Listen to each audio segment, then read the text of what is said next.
Hello दोस्तों, मैं हूं शकील अहमद और आप सुन रहे हैं मेरे YouTube चैनल पर गुमनाम किस्से। आज मैं एक ऐसा ही किस्सा लेकर आया हूं जिसका टाइटल है इबादत और जिसे लिखा है इंदिरा शबनम ने। तो आइए चलते हैं कहानी की ओर। दरवाजे पर किसी की आहट सुनाई दी।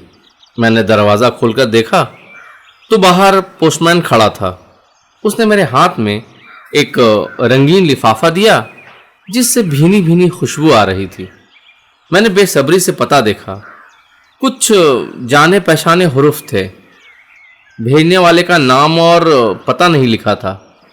ऐसे लिफाफे मैं बचपन से देखता आ रहा था। ऐसी तहरीर देखकर मन में एक अजीब सी बेचैनी पैदा हो जाती है। उस वक्त बाबा गुस्ल कर रहे थे। वो जल्दी में बाहर आकर मुझसे पूछने लगे, कौन था? पोस्टमैन? शायद वो तौलिया से जिस्म पोंछ रहे थे। शरारत में भरकर बड़ी ही होशियारी से मैंने कहा, खत आया है। आता हूँ, टिपाई पर रखो, कहकर वो मेरे सामने आ खड़े हुए। लिफाफा लेकर सिर्फ पते पर नजर डालते हुए वो अपने कमरे में चले गए। कितने ही सालों से यही सिलसिला चला आ रहा था। हर बार एक सा रद्द-ए-अमल था। बचपन से जवानी तक ये खेल तो मैं खामोश तमाशाई बनकर देखता आ रहा हूं। लेकिन आज ना जाने मुझको कौन सी दिल लगी सवार हुई थी। बचपन का तजस्सुस मुझसे आज ये क्या करवा रहा था। मैं बाबा के कमरे के पास जाकर दरवाजे की कीहोल से उनकी हरकत देखने की कोशिश कर रहा था। वो खत पढ़ते वक्त कभी संजीदा हो जाते या दिल थाम कर पढ़ते या उनके चेहरे पर कभी मुस्कान छा जाती। मैंने दरवाजा खटखटाया और फिर से की होल से उनके चेहरे को देखा तो ऐसा लगा कि किसी ने समाधि की हालत से उनका ध्यान भंग कर दिया हो। मुझे लगा कि मैंने कुछ गलती की। बाबा, मैं हूं, मुझे नहाना है और गलती से मैं कपड़े अंदर भूल गया हूं। कॉलेज जाने में मुझे देर हो रही है। मैंने देखा, आवाज सुनकर बाबा ने वो लिफाफा झट से गद्दी के नीचे रख दिया और मुंह पर हाथ फेरते हुए चुपके से दरवाजा खोला। मैंने अनजान बनते हुए उनकी तरफ देखा। अंदर जाकर इधर उधर नजर डालते हुए कहा, सॉरी बाबा, यहां तो तौलिया नजर नहीं आ रहा है, मैं ढूंढता हूं।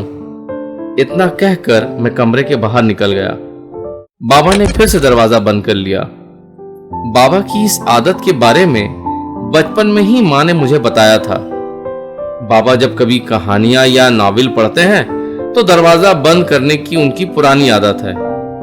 माँ के खुद अनपढ़ होने से बाबा के तालीम याफ्ता होने का उसे बड़ा फख्र था।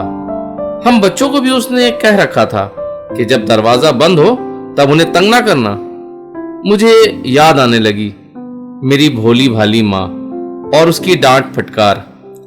लेकिन आज ना जाने मुझ पर कौन सा भूत सवार था। किसी न किसी बहाने आज बाबा को सताने के ख्यालात दिल में बार बार उठते रहे।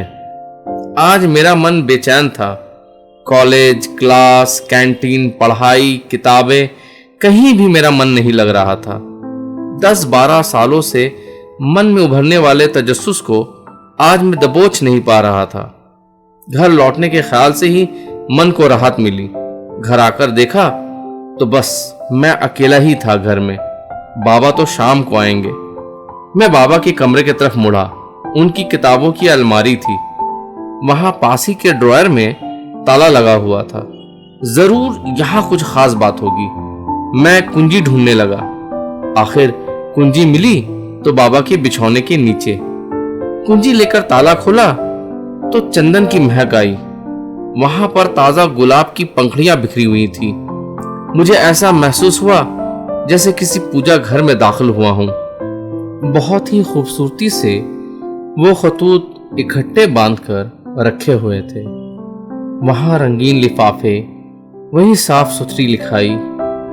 उस महक से मैं मदहोश हो उठा। लेकिन उन खतूत को देखने की मुझ में हिम्मत नहीं हो रही थी। जैसे किसी नामालूम ताकत ने मेरे हाथ बांध दिए थे। मेरे चंचल मन ने मुझे उकसाया और खतूत का एक पुराना गट्ठा मैंने उठा लिया। एक खत निकालकर देखा, वो मोहब्बत नामा था। उस खत में जन्म जन्म का साथ जैसे अल्फाज लिखे हुए थे। नीचे एक औरत का नाम और तस्वीर थी। उस मासूम चेहरे पर पाकिज़गी के आसार नजर आ रहे थे। मेरे हाथ से वो तस्वीर छूट गई। तभी दरवाजा पर किसी ने घंटी बजाई। मैं चौंक गया, मेरे हाथ पांव कांपने लगे। जल्दबाजी में वो खत रखकर मैं दरवाजा खोलने भागा। मेरा दिल धड़क रहा था। उस वक्त बाबा ना आए तो अच्छा होगा, ये सोचते हुए मैंने दरवाजा खोला। बाहर धोबी खड़ा था। मैंने कपड़े लेकर फिर से दरवाजा बंद किया। मेरे जिस्म में एकदम थकान महसूस हुई। मैं पलंग पर लेट गया। मन में सिर्फ ख्यालात और सिर्फ ख्यालात। मेरे बाबा किसी गैर औरत की मोहब्बत में, मेरी माँ बहुत ही भोली भाली, अनपढ़, शौहर को ईश्वर मानने वाली, बाबा को हमेशा एक आइडियल और एक अच्छे शौहर के रूप में जानकर आज तक जिंदगी बिता रही है, और बाबा जिंदगी भर उसे धोखा देते रहे। इस ढलती उम्र में मेरी माँ को ठगने वाला मेरा बाप। जवानी में माँ ने कौन कौन सी बातें बर्दाश्त की होंगी, क्या कुछ नहीं बर्दाश्त किया होगा। हाय, मैंने उस खत को नहीं बल्कि किसी आतिश फिशा को छू लिया था। अपने ख्यालात को दूर हटाने के लिए मैं किताब पढ़ने लगा। मेरी आंखों के सामने वही तहरीर घूम रही थी। वो खत अहमदाबाद से आया हुआ था। मेरे चाचा वहां रहते थे। मेरे बाबा 1-2 महीने के बाद उन्हें मिलने जाते रहते थे। फिर उस औरत को भी मिलते होंगे। मैं ये सब सोच ही रहा था कि किसी ने दरवाजा खटखटाया। मैंने देखा माँ लौटी थी। अरे, बत्ती क्यों नहीं जलाई? और तेरी आंखें क्यों लाल हो रही है? और अब तक बाबा भी नहीं आए ना? पैदल चलकर बहुत थक गए होंगे। उन्हें अपनी तबीयत का कहाँ ख्याल रहता है। 1000 बार समझा लो, लेकिन मेरी सुनता कौन है। मुझे माँ की मासूमियत पर तरस आया और गुस्सा भी। बिना कुछ सोचे समझे मेरे मुंह से अल्फाज तीर की तरह निकल गए। माँ, तुमने पढ़ाई लिखाई क्यों नहीं किया? अरे बेटा, गुरमुखी तो आती है ना। मुझे कौन सा बैरिस्टर बनना था। घर गृहस्थी के काम में तालीम का होना क्या इतना जरूरी है? और आज तू ये सब कुछ क्यों पूछ रहा है? मैं हड़बड़ा कर रह गया। यूं ही पूछ रहा था माँ। अच्छा, एक बात बताओ ना, तुम बहू लाओगी तो पढ़ी लिखी लाओगी या अनपढ़? माँ हंसने लगी। अरे, बहू तो तेरी पसंद की होगी। इतना कहकर माँ रसोई घर में चली गई। मैं मन ही मन में सोचने लगा, माँ, अगर तुम पढ़ी लिखी होती तो मेरे ख्यालात आधे अधूरे रह गए, क्योंकि बाबा आ रहे थे। आज मैंने बाबा को कुछ अलग नजरिए से देखा। बाबा अपनी असली उम्र से कुछ कम नजर आ रहे थे। खूबसूरत, पुरकशिश, सिडोल जिस्म और चेहरा, उनकी शख्सियत से आज तक मैं मुतासिर रहा। लेकिन आज वो मुझे बहुत चालबाज नजर आए, किसी फिल्म के विलन नजर आए। उसके बाद हमेशा की तरह माँ और बाबा के बीच गपशप शुरू हुई। अरे, चाय तो पिलाओ भाई, मैं तो बड़ा किस्मत वाला हूं। तेरे हाथ की चाय पीकर तो मैं हमेशा जवान दिखाई देता हूं। माँ ने शर्माते हुए कहा। कैसी बात करते हो? अब बेटा जवान हो गया है, नाना बन गए हो, लेकिन शरारत नहीं छोड़ते। हल्के से गर्दन को झटका देकर माँ वहां से निकल गई। आज बाबा मुझे नकली हीरो की तरह लग रहे थे। मैंने मन ही मन में कहा, डबल रोल। आज तक मैं अपने दोस्तों से बाबा की तारीफ करते नहीं थकता था। माँ और बाबा का प्यार मेरे लिए एक मिसाल था। उनकी शख्सियत, उनकी कामयाबी, समझदारी, इल्म, दानिश्वरी मुझे हमेशा मुतासिर करती रही। मैं उन्हें उस्ताद मानकर अपने आप को उनका शागिर्द मानता था। उनका सुबह जल्दी उठना, वर्जिश करना, तांबे के प्याले में पानी पीना, कसरत से बना सडोल जिस्म, दिल को लुभाने वाला पुरकशिश लिबास, फैसला लेने की सलाहियत, होशियारी, सहगल के मधुर गीतों को गुनगुनाना, हर मौजू में दिलचस्पी, इन सभी बातों से मैं एक मकनतीस की तरह उनके पास खींचा जाता था। यही मेरे महबूब और मिसाली बाबा किसी गैर औरत से नाता रखते हैं इतने सालों से, लेकिन मेरे बाबा ऐसे नहीं हैं। उसी औरत ने अपनी जाल में उन्हें फंसाया होगा। बस मन में अब एक ही ख्वाहिश उभर रही थी कि वो सारे खत पढ़कर उस औरत को एक खत लिखूं, डांट फिटकार के साथ लिखूं कि इतने उम्रदराज मर्द को, जो एक जवान बेटे और एक शादीशुदा लड़की का बाप है, जल्दी अब दादा होने वाला है, उन्हें गलत रास्ते पर ले जाने का तुम्हें क्या हक है। दूसरे ही दिन मैं मौका ढूंढने लगा कि कब मैं अकेला रहूं और अपने दिल के तजस्सुस को शांत करूं, और एक दिन मुझे मौका मिल ही गया। वो अलमारी खुली, 2-3 दिन पहले जो खत आया हुआ था उसे उठाकर मैं पढ़ने लगा। तुम्हारा बेटा इंजीनियरिंग के आखिरी साल में है। ये सुनकर बड़ी खुशी हुई। मेहनत का फल मिला। आपने खत में लिखा है कि ये मेरी मेहरबानी है। आपका ये कहना मुझे पसंद नहीं। डोनेशन के लिए भले ही मैंने पैसे दिए हों, लेकिन मेहनत तो उसी की है। तुम्हारा बेटा मेरा भी तो बेटा है ना। हमें मिले 12 साल बीत चुके हैं।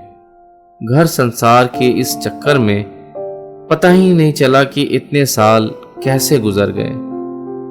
मेरी दोनों लड़कियों की शादियां हुई। अब अकेलापन महसूस करती हूँ और मेरी तबीयत भी कुछ ठीक नहीं रहती।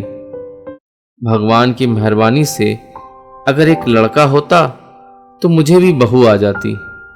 अकेलेपन में दिल नहीं लगता। तुम बड़े नसीब वाले हो। तुम्हारे बेटे के हाथों तुम्हारा अंतिम संस्कार होगा। आगे मैं पढ़ नहीं सका। मेरी आंखों में आंसू भर आए। मैं कितना गुनाहगार हूं, बुज़दिल। मैं अपने मन को कोस रहा था। 2 प्रेमियों की इबादत में खलल डालने वाला मैं, जो अनगिनत बरसों से नहीं मिले, एक दूसरे को देखा भी नहीं, और उस पर इतनी बेइंतहा अकीदत और अपनापन। मेरा मन बाबा के तईं और उस अनजान औरत के तईं अकीदत से भर गया। उनके लिए मोहब्बत के जज्बात पैदा हुए। इसे क्या कहें, मोहब्बत या इबादत। आज मैं इंजीनियर भी उसी की वजह से बना। पूरा खत पढ़ने में मेरा मन नहीं लगा। मजहबी ग्रंथ मानकर वो सभी खत मैंने रख दिए। उस दिन के बाद जब जब वो रंगीन लिफाफे आते, उन्हें बाबा को पढ़ते देखकर मेरा दिल फख्र से भर जाता। उनके रोशन चेहरे को मैं देखता रह जाता। एक दिन पोस्टमैन ने आकर तार हाथ में सौंप दिया। अहमदाबाद से उसी औरत के शौहर ने भेजा था। मेरे बाबा के नाम लिखा था। उसकी मौत हो गई। उसकी आखिरी ख्वाहिश थी कि आखिरी सफर में आप शामिल हों। जल्दी आइएगा। पढ़कर मेरे हाथ पांव ठंडे हो गए। बाबा के कमरे में जाकर उनके हाथ में तार सौंपा और अपने हाथों से दरवाजा बंद किया। इतनी हिम्मत वाला आदमी बच्चों की तरह फूट फूट कर रोने लगा। आवाज सुनकर माँ दौड़ी आई तो मैंने माँ से कहा, बाबा के एक दोस्त अहमदाबाद में गुजर गए हैं। माँ, बैग में सफेद कपड़े भर दो, हम दोनों को जाना है। बाबा हैरत भरी निगाहों से मेरी तरफ देखते रह गए। मैंने उनके कांधों पर हाथ रखा, उन्हें गले से लगाया। मैंने उनका दुख बांट लिया था। हम अहमदाबाद पहुंचे। उस देवी के दर्शन किए, अकीदत भरा नमस्कार किया। बाबा को उनका दीदार कराया। बाबा और उसके शौहर ने गले मिलकर एक दूसरे को तसल्ली दी। दोनों में गम का अथाह समुंदर भरा था। एक को सब कुछ पाकर कुछ नहीं मिला तो दूसरे ने सब कुछ खोकर सब कुछ पाया। कितना फर्क था दोनों में।